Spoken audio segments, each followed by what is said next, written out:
Abu Ben Adam, may his tribe increase, awoke one night from a deep dream of peace, and saw within the moonlight in his room, making it rich and like a lily in bloom, an angel writing in a book of gold.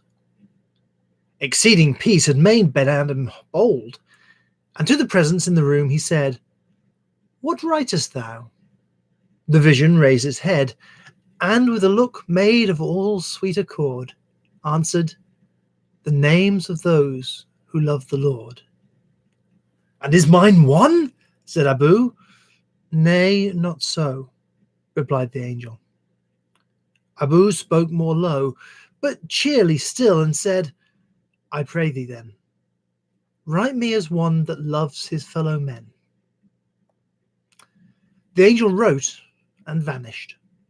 The next night it came again with a great wakening light, and showed the name who love of God had blessed.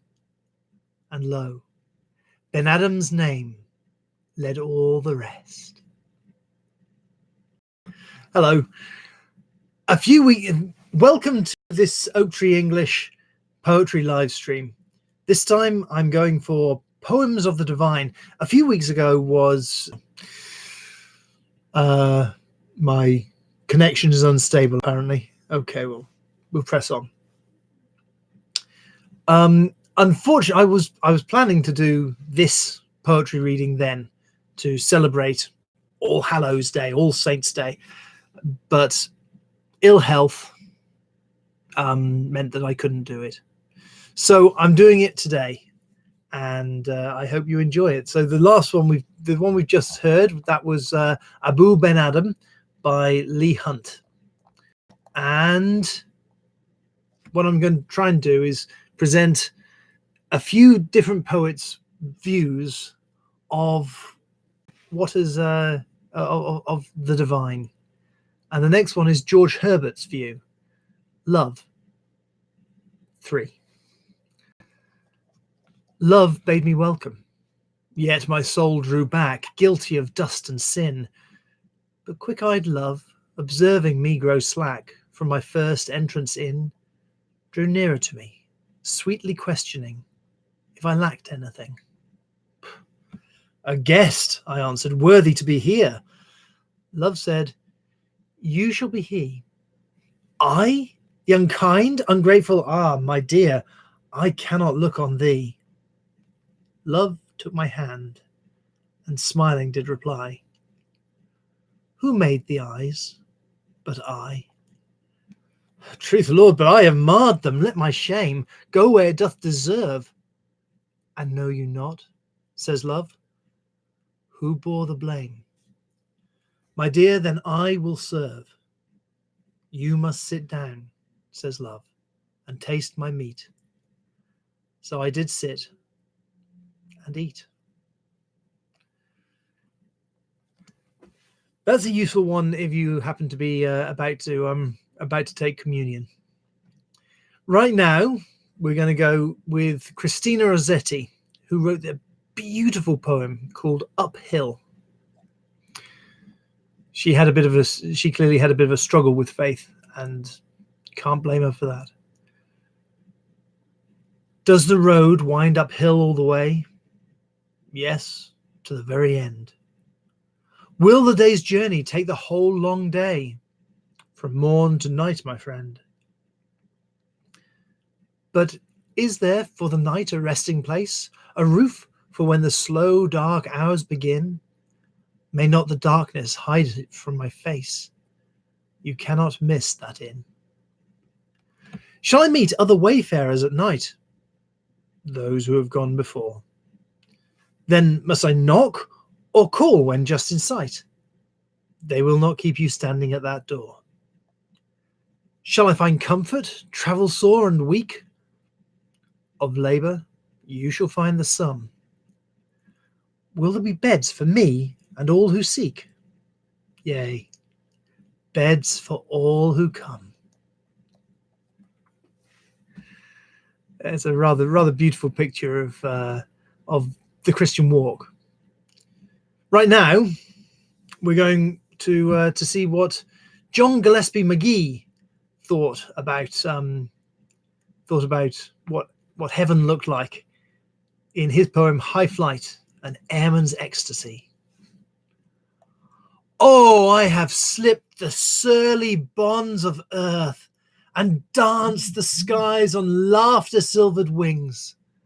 Sunward I've climbed and joined the tumbling mirth of sun-split clouds and done 100 things you have not dreamed of, wheeled and soared and swung high in the sunlit silence, hovering there. I've chased the shouting wind along and flung my eager craft through footless halls of air.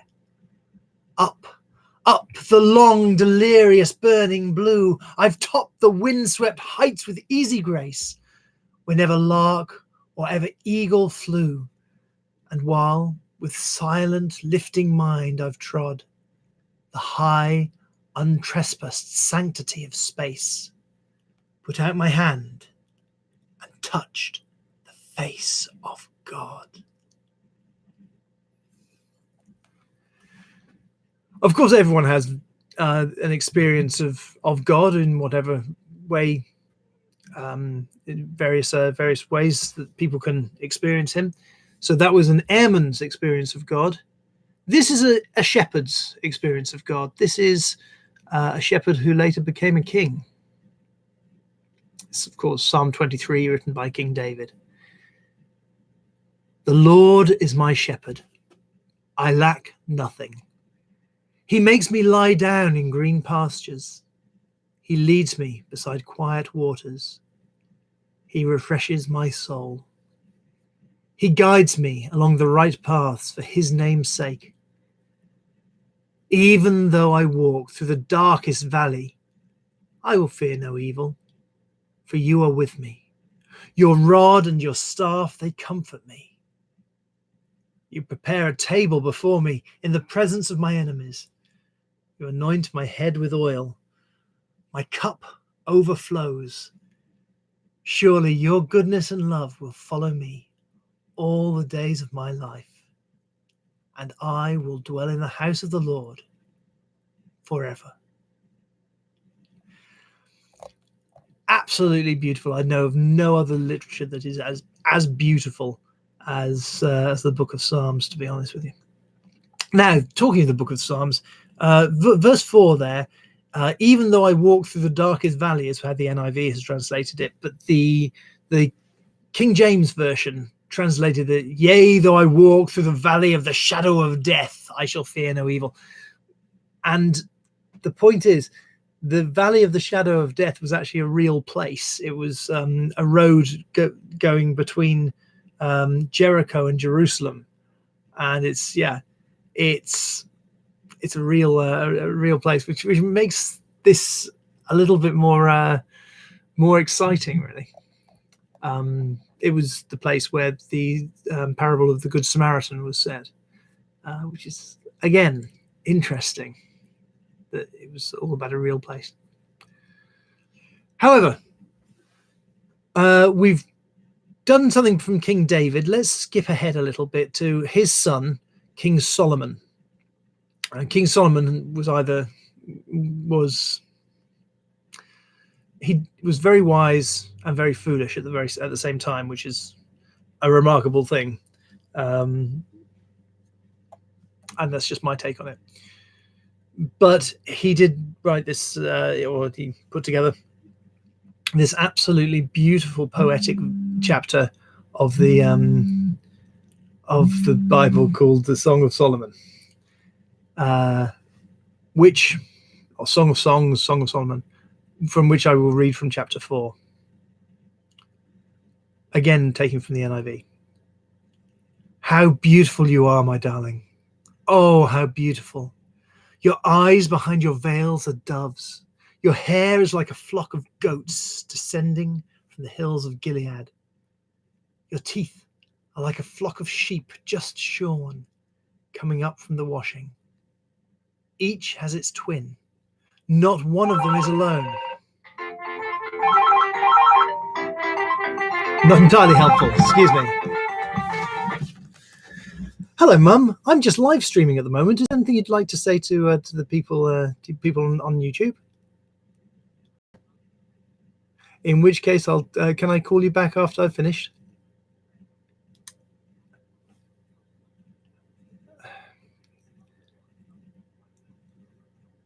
Yes, please.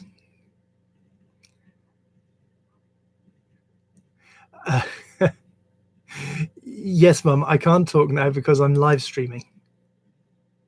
I'll speak to you. I'll speak to you later. But yes, please. If you could go and find out whether they're there, that'd be brilliant. Thank you. Yes, please.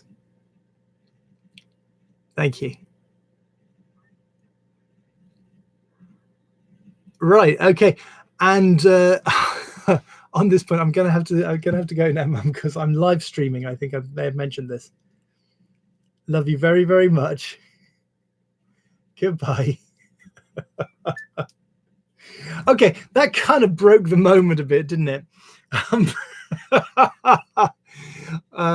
This is the danger of rejecting a call from your mum on your mobile.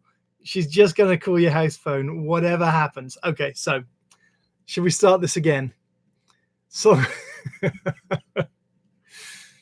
Song of Songs, chapter 4. How beautiful you are, my darling. Oh, how beautiful. Your eyes behind your veil are doves. Your hair is like a flock of goats descending from the hills of Gilead. Your teeth are like a flock of sheep just shorn, come up from the washing. Each has its twin. Not one of them is alone. Your lips are like a scarlet ribbon. Your mouth is lovely. Your temples behind your veil are like the halves of a pomegranate. Your neck is like the Tower of David, built with courses of stone. On it hang 1,000 shields, all of them shields of warriors. Your breasts are like 2 fawns, like twin fawns of a gazelle that browse among the lilies until the day breaks and the shadows flee. I will go to the mountain of myrrh and to the hill of incense. You are altogether beautiful, my darling. There is no flaw in you. Come with me from Lebanon, my bride. Come with me from Lebanon. Descend from the crest of Amana, from the top of Senir, the summit of Hermon, from the lions' dens and the mountain haunts of leopards. You have stolen my heart, my sister, my bride.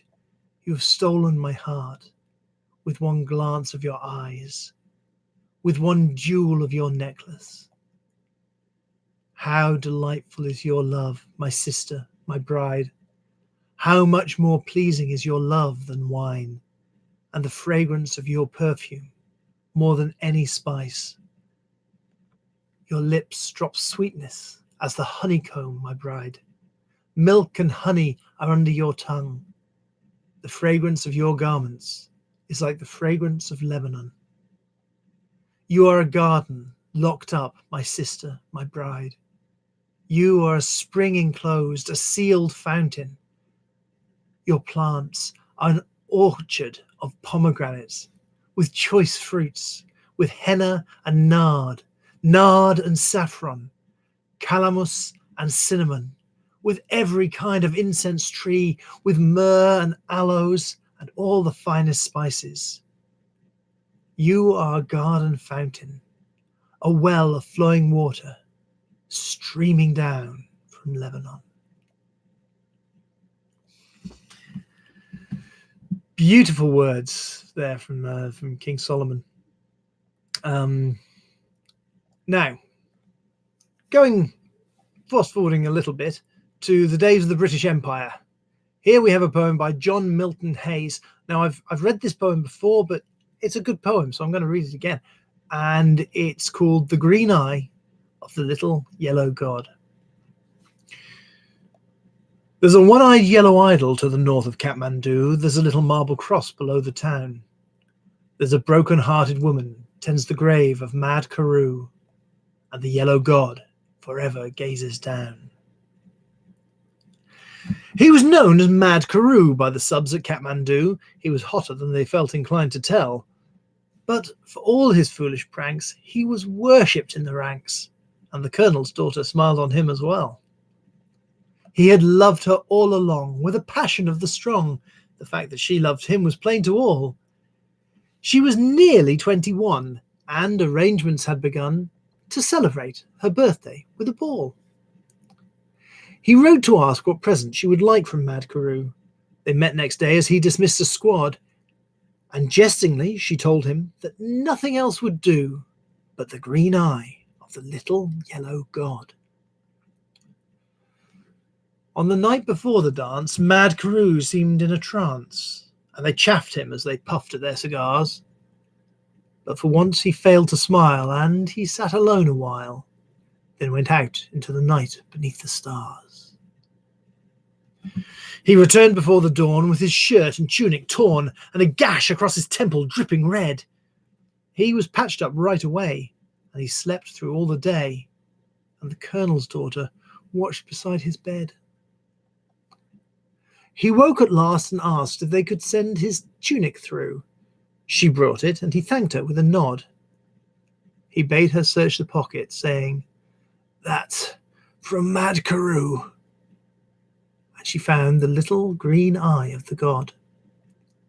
She upbraided poor Carew in the way that women do, though both her eyes were strangely hot and wet.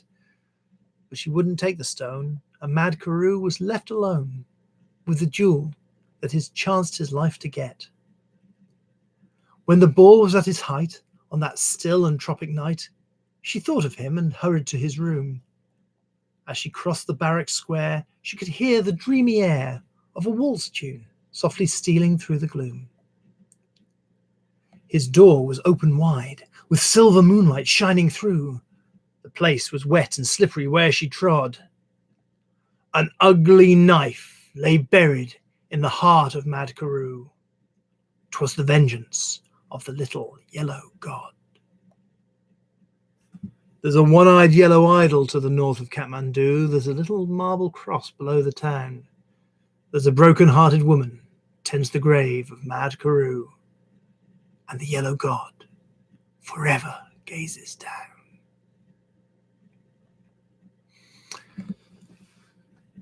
Now, there's more to be said on this subject. There is a lot. In fact, there's a lot of poems which I could have turned to, but I'm going to finish today with one of my own. This is called "Your Will or Mine." Forgive the self-indulgence of putting one of my own poems in here, but yeah, I think it's all rightish. So I'll let you be the judge. Back in the beginning, when the world was still new and the stars were just learning to shine, Eve trusted the serpent instead of the Lord and said, "Not your will, but mine." Adam was with her and ate the same fruit, thus cursing the rest of his line. And dressing in fig leaves, he stood before God and said, "Not your will, but mine." All throughout history, the serpent has hissed, and man took his lies every time. And laughing, he looked his God in the face and said, "Not your will, but mine." God loves his creation so very much. He has always forgiven our crime. He gave us a way to pay for our pride. Still we say, "Not your will, but mine." Even good King David, that ruler of old, in a moment of pride thought it fine to ignore God's commandments and marital vows, and said, "Not your will, but mine." Then, 1,000 years on, in David's old town, a young lass of David's own line changed the words round and accepted her God, and said, "Not my will, but thine."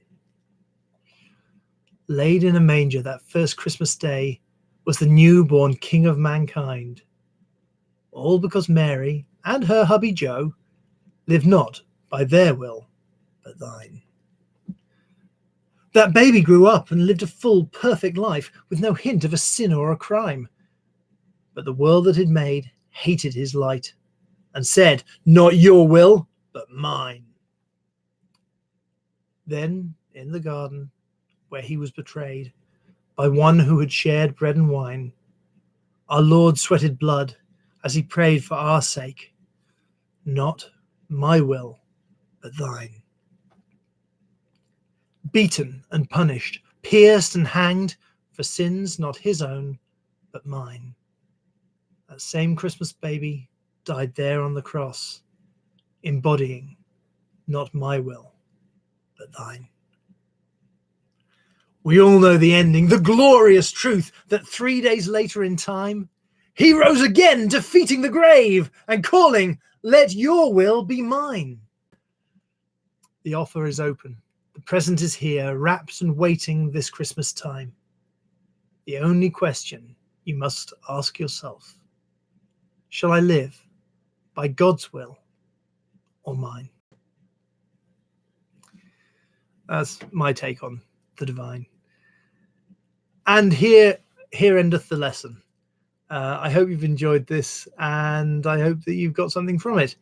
And I will probably do another poetry live stream a little bit like this, because there's so much more to be said.